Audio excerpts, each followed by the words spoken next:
सरकार के जो 12 कॉलेजेस हैं उसमें फंड कट और सैलरी का मुद्दा क्या है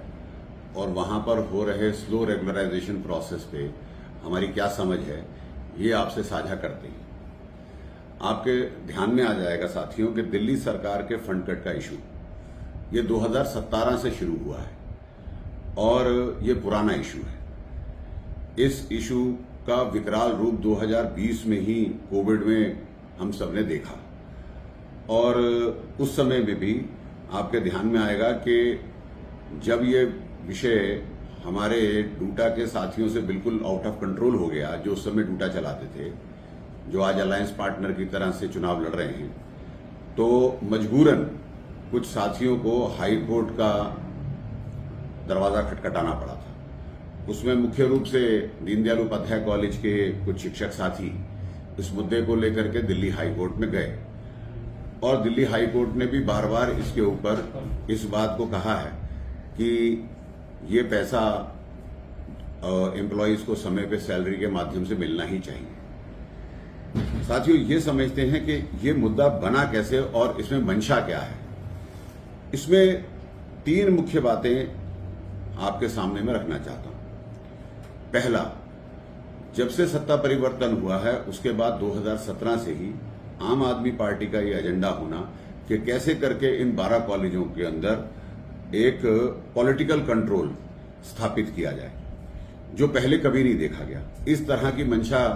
कभी किसी पार्टी ने, चाहे पावर में रही है, उन्होंने ऐसी कभी शो ब्लेटेंटली की नहीं। दूसरा, सेल्फ फाइनेंसिंग मॉडल जो उन्होंने हायर एजुकेशन में, डीटीयू में, एनएसयूटी के अंदर फार्मेसी कॉलेज को फार्मास्यूटिकल यूनिवर्सिटी बना करके, स्किल यूनिवर्सिटी में, अंबेडकर यूनिवर्सिटी में, आईपी यूनिवर्सिटी में चलाया हुआ है, वैसा ही मॉडल लाने का प्रयास इन 12 कॉलेजों के लिए करना। और साथ ही साथ इन कॉलेजों को तीसरी बात जो बड़ी है कि किसी तरह से अंबेडकर यूनिवर्सिटी में ट्रांसफर करना, जिससे कि उनका कंट्रोल भी बढ़े और वो सीधे दिल्ली विश्वविद्यालय से हट करके और वो उनके कंट्रोल में आ जाएं। इनके एक एक करके इन बातों को समझते हैं और यही एक कारण भी है कि दिल्ली सरकार इन 12 कॉलेजों में कोई अपॉइंटमेंट प्रोसेस नहीं चाहती। वो नहीं चाहती कि यहां कोई नियुक्तियां हो, इसीलिए बार बार उसके ऊपर वो ये भी कहते रहे हैं कि आपकी सारी पोस्टें अनअप्रूव्ड हैं, कोई यहां परमानेंट अपॉइंटमेंट नहीं होने चाहिए और ना ही वो होने दे रहे हैं। हालांकि एनडीटीएफ लेड डूटा इसमें पूरा प्रयास कर रहा है और हमें उम्मीद है कि दिल्ली विश्वविद्यालय प्रशासन इसका संज्ञान लेगा और इन कॉलेजों को अपना अभिन्न अंग मानते हुए यहां पर जल्द से जल्द जो है रेगुलराइजेशन प्रोसेस को आगे बढ़ाएगा। अब बात इन सब तीनों चारों मुद्दे पे थोड़ा विस्तार से करते हैं। 2017 में पॉलिटिकल कंट्रोल करने की जो मंशा वहीं से स्थापित हो जाती है कि जब पहली बार दिल्ली सरकार को अपने नॉमिनीज भेजने का मौका मिला तो उन्होंने सीधे सीधे तौर पे अपने पॉलिटिकल एक्टिविस्ट को गवर्निंग बॉडी में डालना शुरू किया। और वो भी पॉलिटिकल एक्टिविस्ट ऐसे वैसे नहीं, ऐसे लोग जिन्होंने हमारी स्टाफ काउंसिल तक की कमेटियों को अपने कंट्रोल में करने की पूरी कवायद छिड़ी रही और गवर्निंग बॉडी की फंक्शनिंग को भी वेशिएट किया और वहां पर एक पॉलिटिकल कंट्रोल बना करके सारी व्यवस्था को अपने अंतर्गत लेने का प्रयास किया। जबकि गवर्निंग बॉडी का रोल कॉलेज के गवर्नेंस का रहता है, एडमिनिस्ट्रेटिव कंट्रोल उस तरह से सीधे रूप में कभी भी किसी गवर्निंग बॉडी के पास नहीं रहता। और इसी मंशा से, ताकि सारे साथी उनके कंट्रोल को मान लें, उनके साम्राज्य को एक तरह से स्थापित कर लें और मान लें, तो उन्होंने सैलरी के ऊपर उनमें डिले और कट लगाना शुरू भी कर दिया। और बार बार ये मुद्दा डूटा के माध्यम से, उस समय जो हमारे जो लीड कर रहे थे ग्रुप, उनके माध्यम से उठाया तो गया, लेकिन इसका कोई सोल्यूशन निकला नहीं और इसको उन्होंने धीरे धीरे एक विकराल रूप बनने दिया। और साथ ही साथ ये भी इंश्योर किया कि उनके समय पे जैसे दिल्ली कॉलेज ऑफ इंजीनियरिंग जो है वो दिल्ली सरकार के अधीन जाकर के एक यूनिवर्सिटी बन गया था, तो चुपचाप एनएसआईटी, एनएसयूटी और फार्मेसी कॉलेज जो था वो फार्मेसी की एक यूनिवर्सिटी बन करके सामने आपके आया, जिसका कोई ऐसा कड़ा विरोध करके रोकने की मंशा उन्होंने कभी दिखाई नहीं। और आप ये देखिए कि जब 2020 में कोरोना समय आया, वो मौका उनको बहुत सुनहरा लगा। इस समय अगर दिल्ली सरकार के कार्यरत एम्प्लॉयज या टीचर्स अपने घुटने किसी भी कारण से टेक देते और वो कोर्ट में इस विषय को लेकर नहीं गए होते, तो शायद जो उनकी मंशा थी कि इन कॉलेजों पे अपना पूरा कंट्रोल कर लें या इनको दिल्ली सरकार के किसी यूनिवर्सिटी के तहत ले जाकर के वहां पर इनको मर्ज कर दें, चाहे वो डिपार्टमेंट बना करके, शायद वो इसमें सक्सेसफुल भी आते, लेकिन ये हो नहीं पाया। और इसमें कुछ कॉलेज के शिक्षकों ने भी और जिन्होंने केस किया, और साथ ही साथ में स्टूडेंट्स ने भी इस पे केस किया, क्योंकि ये बात जोड़ दी गई थी कि फंड कट नहीं है, ये केवल इस बात के ऊपर सरकार अपना दबाव लगाने की कोशिश कर रही है कि जो स्टूडेंट फंड का पैसा है वो भी सैलरी के लिए इस्तेमाल किया जाए। तो इस कारण से ये पूरी की पूरी व्यवस्था अपने वो कंट्रोल में लेना चाहते थे, जिसका कड़ा विरोध होता रहा और वो एक बार फेल हो गए। लेकिन उन्होंने ये प्रयास छोड़ा नहीं साथियों, और फिर एक बार 2021 के शुरू में उन्होंने ये प्रयास शुरू किया कि किस तरह से कॉलेज ऑफ आर्ट्स को हम दिल्ली विश्वविद्यालय से अलग करके और अंबेडकर यूनिवर्सिटी का department of fine arts Ambedkar university का हिस्सा बना दें। इसके ऊपर कुछ ऐसी डेवलपमेंट्स हुई कि बीच में ही डूटा के चुनाव में एनडीटीएफ लेड डूटा की विजय हुई और उन्होंने इस इशू को बहुत सीरियसली परस्यू किया। हमने इसके ऊपर कई सीरीज ऑफ एक्शन प्रोग्राम भी किए, साथ ही साथ में जो कोर्ट केस था वहां पर भी सक्रिय भूमिका निभाई और एलजी से भी मीटिंग करी इस विषय के ऊपर, और दिल्ली विश्वविद्यालय प्रशासन से भी इस पे मीटिंग करके अंत में ये निर्णय हुआ कि यूनिवर्सिटी ऑफ दिल्ली जो है इसके ऊपर कोई एनओसी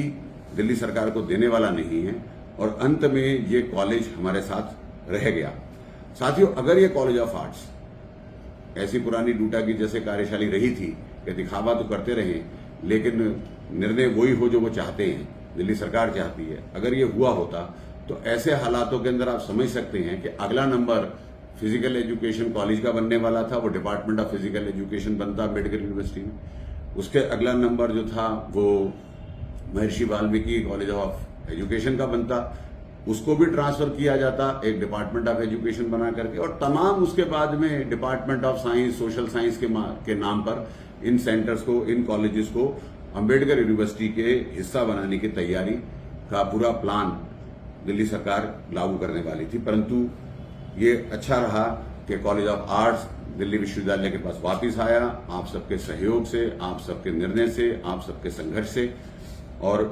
डूटा ने कड़ा स्टैंड इसके ऊपर लेते हुए इस बात को रोका। साथियों, ये सब बातें तो रही जो मैंने आपसे कही कि क्या कारण रहे। अभी ये भी प्रश्न उठता है कि जब ये इतना विकराल रूप धारण कर चुका था तो करंट डूटा लीडरशिप ने इस बारे में क्या किया। मैं आपको ये केवल याद दिलाना चाहता हूं कि हमको ये मुद्दा मिला इस रूप में, जो एक बहुत बड़ा मुद्दा अपने आप में बन चुका था, लेकिन 20 महीनों के अंदर हमने कई सीरीज ऑफ एक्शन प्रोग्राम्स किए इसके ऊपर, स्ट्राइक से लेके, जन सुनवाई से लेके, 2 या 3 प्रेस कॉन्फ्रेंसेस, डूटा और डूपा की ज्वाइंट स्टेटमेंट निकालना, धरना सीएम रेजिडेंस पे करना, मार्च करना, फिर उसके अलावा कॉलेज वाइज धरना ऑर्गेनाइज करना, एलजी और सीएम को अनेक बार रिप्रेजेंटेशन और मेमोरेंडम जमा करना, और अंत में एलजी साहब से 2 बार इस विषय के ऊपर डूटा के डेलीगेशन की मुलाकात भी हुई, और बीच बीच में थोड़े समय के लिए हमको इसमें रिलीफ मिलता रहा, लेकिन इसमें परमानेंट रिलीफ अभी मिलना बाकी है। साथियों, एक बात मैं और आपके ध्यान में लगाना चाहता हूं कि एक समय ऐसा भी था जब इस मुद्दे को, जो था तो बिल्कुल अलग तरह का, लेकिन उसको ऐसा स्वरूप दिया गया कि गवर्निंग बॉडी के ना बनने का जुड़ा हुआ मुद्दा है। लेकिन मैं आपके ध्यान में दिलाना चाहता हूं कि जब गवर्निंग बॉडी आम आदमी पार्टी के नुमाइंदों द्वारा बन भी गई थी, उसके नॉमिनीज की बन भी गई थी, तब भी ये मुद्दा रिजॉल्व नहीं हुआ, बल्कि उन्होंने और जोर से इस बात को लागू करने की कोशिश की, और कई चेयरमैन ने ये ऑर्डर भी किए कि स्टूडेंट फंड का पैसा सैलरी में इस्तेमाल हो। ये तो कोर्ट डिसीजन के कारण और डूटा के विरोध के चलते वो इसमें सफल नहीं हुए। साथियों,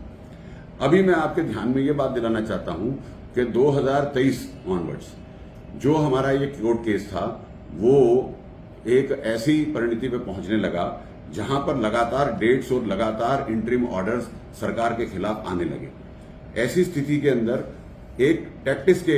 हिसाब से हमने इसके ऊपर कोई डायरेक्ट एक्शन प्रोग्राम ना किया जाए, जिससे कि कोई ऐसी स्थिति उत्पन्न ना हो कि कोई फायदा होने की जगह नुकसान हो जाए, क्योंकि ये हमारा डूटा का कभी ध्येय नहीं रहा, कम से कम एनडीटीएफ डूटा का, कि केवल अपनी एक्टिविज्म को जारी रखा जाए और दर्शाने की कोशिश किया जाए चाहे कोई मुद्दा रिजॉल्व हो या ना हो, क्योंकि कोर्ट संज्ञान लेकर के उस पर लगातार निर्णय कर रहा था। हमने भी थोड़ा समय के लिए मार्च से लेकर के और कुछ समय के लिए इस पे वेट करने की, और इसका एक नतीजा भी ये निकला कि जून के अंदर जो है मंत्री महोदय ने खुद ही इस पे एक स्टेटमेंट दिया कि हम जल्दी ही कुछ पैसा रिलीज करने वाले हैं। हालांकि वो जो 1 करोड़ 100 करोड़ की बात कर रहे थे इस क्वार्टर की, वो सफिशिएंट नहीं है। उससे हमारे पुराने एरियर्स, पुराने जो हमारा डेफिसिट है वो पूरा नहीं होता। लेकिन बातचीत करके मुद्दे को आगे भी रिजॉल्व कराना, तो ऐसा लग रहा था कि हो जाएगा। लेकिन आज की स्थिति ये है कि आज तक भी इसमें पैसा आया नहीं हमारे साथियों को, और कई महीनों से तनख्वाह नहीं मिली है, और उनको अपने मेडिकल बिल्स के लिए और तमाम अपने ईएमआई देने के लिए और सबके लिए जूझना ही पड़ रहा है। और दिल्ली सरकार की जो योजना रहती है कि आप उनको उस हद तक तंग करें कि जब जाकर के वो खुद ही घुटने टेक के कहें कि ठीक है, आप हमको अम्बेडकर यूनिवर्सिटी का हिस्सा ही बना लीजिए चाहे, लेकिन उनको ये ध्यान आना चाहिए कि दिल्ली विश्वविद्यालय के शिक्षक संघ का सवाल है, ये दिल्ली यूनिवर्सिटी के टीचर्स का सवाल है, वो आसानी से यहाँ घुटने टेकने वाले नहीं है। और हम लोग जानते हैं कि लड़ाई करके और बातचीत करके दोनों से कैसे इस विषय को रिजॉल्व कराना है। और मुझे पूरा विश्वास है कि हम लोग अब जल्दी ही एलजी से एक बार दोबारा मीटिंग करने वाले हैं और इसमें एक नया हेडवे मिलेगा। फिर भी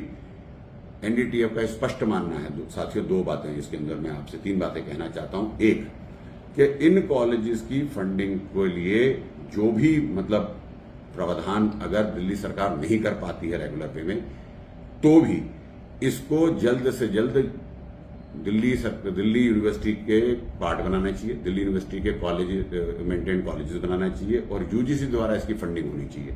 ये इश्यू को हम विगरसली एनडीटीएफ की तरफ से परसू करेंगे हमारी नेक्स्ट टर्म में। और गवर्निंग बॉडीज, ना केवल इन 12 की बल्कि टोटल 28 गवर्निंग बॉडीज जो है उनको डीपॉलिटिसाइज करना, इस एजेंडा को भी हम बहुत तेजी से परसू करेंगे, जिसके अंदर इस बात को हम देखेंगे कि गवर्निंग बॉडी बनाने के लिए नया ऑर्डिनेंस आए और उस ऑर्डिनेंस के माध्यम से ऐसी व्यवस्था की जा सके कि किसी पार्टी के पॉलिटिकल वर्कर्स की डायरेक्ट इंटरफेरेंस फंक्शनिंग के अंदर कॉलेज की और गवर्नेंस में उस तरह से ना बन पाए, और मोस्टली ये एकेडमिशियंस के हाथ में, और जो हमारे समाज के ऐसे लोग जो इसमें वाकई कंट्रीब्यूट कर सकते हैं उनके पास में इस बात की व्यवस्था रहे। साथ ही साथ में एनडीटीएफ का स्पष्ट मानना है कि यहाँ पर उनकी जो रेगुलराइजेशन है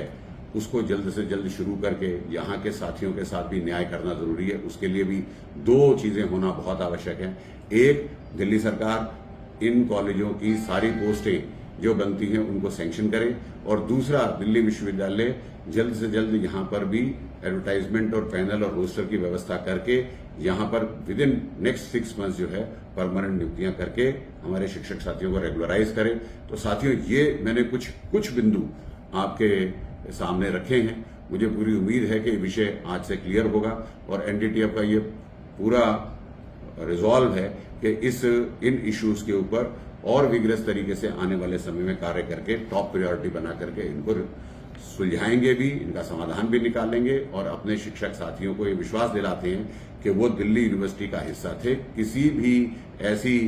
कॉन्स्पिरेसी के साथ जब कोई सरकार अगर ये चाहे कि हम इनको अम्बेडकर यूनिवर्सिटी का पार्ट बना दें, वो सफल नहीं होने दी जाएगी। धन्यवाद सर, थैंक यू।